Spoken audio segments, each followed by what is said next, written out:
กองบัญชาการทหารนครหลวงเวียงจันทน์ได้เปิดฝึกอบรมกวดสอบเลขาห้องเลขาหน่วยผักครั้งที่3ในวันที่5เดือนกุมภาพันธ์นี้โดยการเป็นประธานของสหายพลจตวโสภวรรณธรรมเทวาคณะประจำผักนครหลวงเวียงจันทน์เลขาคณะผักหัวหน้าการเมืองกองบัญชาการทหารนครหลวงเวียงจันทน์มีสหายพันเอกไสยสุขแสงประทิปห้องหัวหน้ากรมจัดตั้งผักกรมใหญ่การเมืองกองทัพมีคณะผักกองบัญชาการเลขาห้องเลขาคณะผักห้าฐานตลอดฮอดคณะหน่วยผักกรมกองที่ขึ้นกับเข้าห่วม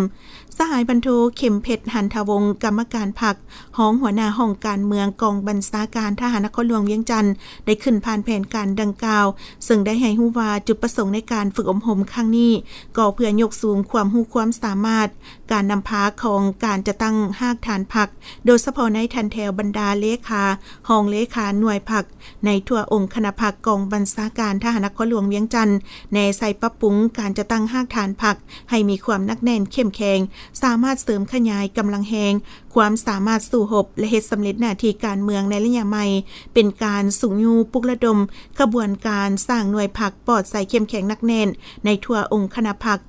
ให้เป็นขบวนฝุดฟื้นโดยถือเอาคุณภาพเป็นปัญหาสำคัญบนพื้นฐานกำให้ได้ทางด้านทฤษฎีและการภาระบทบาทสิทธิหน้าที่ของตนอย่างเป็นระบบเห็นให้การหันเปลี่ยนอย่างตั้งหน้าในด้านความรู้ความสามารถและแบบแผนวิธีเฮ็ดเวียกอันใหม่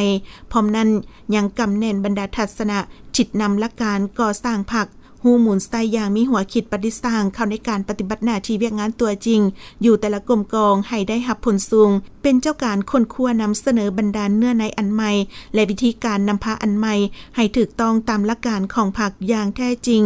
ส่วนเนื้อในเอกสารที่นำมาฝึกอบรมในครั้งนี้มี2ภาคคือภาคทฤษฎีมี20คำถาม20คำตอบและภาคปฏิบัติตัวจริงมี20คำถาม20คำตอบ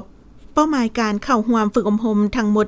165สหายหญิง6สหายส่วนกำหนดเวลาการฝึกอบรมและกวดสอบตัวจริงแม้นจะได้ดำเนินไปเป็นเวลา10วันจริงจะสำเร็จตามแผนการ